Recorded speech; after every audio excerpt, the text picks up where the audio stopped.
তো নমস্কার বন্ধুরা, আমি চলে এসেছি তোমাদের কাছে নতুন একটি রেসিপি নিয়ে। স্কিপ না করে পুরো ভিডিওটা দেখার চেষ্টা করো, আশা করি তোমাদের ভালো লাগবে। এই আমের বড়া খেতে কিন্তু অসাধারণ লাগে।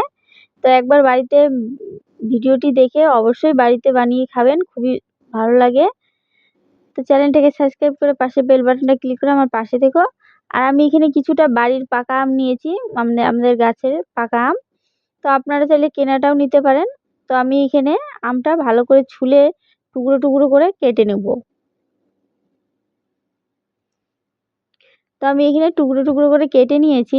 এবার একটা মিক্সচার মেশিনের সাহায্যে আমি এটা ম্যাশ করে নিব।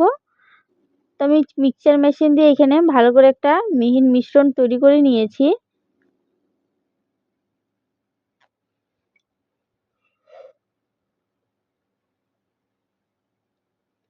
এবার আমি এর মধ্যে দিয়ে দেবো 1.5 কাপের মতন সুজি।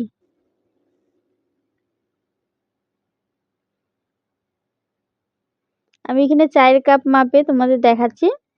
আর এখানে নিয়েছি আমি চিনি, এখানে 1 কাপ আমি চিনি নিয়েছি। আপনারা মিষ্টিটা কম যদি খান তাহলে কম করে নেবেন। আর এখানে নিয়েছি আমি 1/2 কাপের মতন ময়দা, স্বাদ মতন লবণ দিয়ে নিচ্ছি। এবার আমি এগুলো সবগুলো ভালো করে মিশ্রণগুলো মিশিয়ে নিব। তো আমি এখানে মিশিয়ে নিয়েছি। আর এখানে একটু টেস্ট আনার জন্য আমি এখানে গুঁড়ো দুধ দিয়ে দিচ্ছি। আপনারা চাইলে এখানে স্কিপ করতে পারেন গুঁড়ো দুধটা না খেলে। এবার আমি গুঁড়ো দুধটাও ভালো করে মিশিয়ে নিচ্ছি এই মিশ্রণের সাথে। এবার আমি এটা 5 মিনিটের মতন রেস্টে রেখে দেবো, তার যে সুজিটা দিয়েছি সেই সুজিটা ফুলে উঠবে।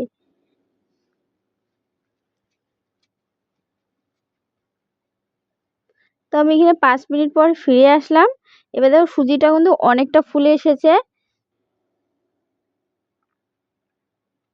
আর একটা ঘন ঘন মিশ্রণ তৈরি হয়ে গেছে। এবার আমি এখানে হাতের সাহায্যে মিশ্রণটা নিয়ে একটা তেলের মধ্যে দিয়ে দেবো। তেলের মধ্যে দিয়ে দিচ্ছি।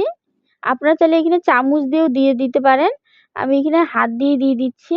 এখানে কিছুটা দিয়ে আমি ভালো করে নাড়াচাড়া করে ভেজে নিব লাল লাল করে।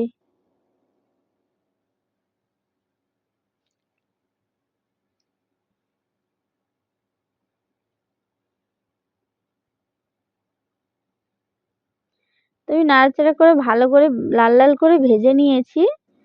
আমি একই পদ্ধতিতে আমি সবগুলো ভেজে নেব। তো আমি এখানে ভেজে তুলে নিয়েছি একটা প্লেটের মধ্যে। আর এটা খেতে কিন্তু অসাধারণ হয় বন্ধুরা। সন্ধ্যাবেলা চায়ের সাথে কিন্তু খাওয়া যায়, আবার মুড়ির সাথেও কিন্তু খাওয়া যাবে। তো অবশ্যই চ্যানেলটাকে সাবস্ক্রাইব করে পাশে বেল বাটনটা ক্লিক করে আমার পাশে থেকো। আর ভালো লাগলে অবশ্যই কমেন্টে জানিয়ে আজকের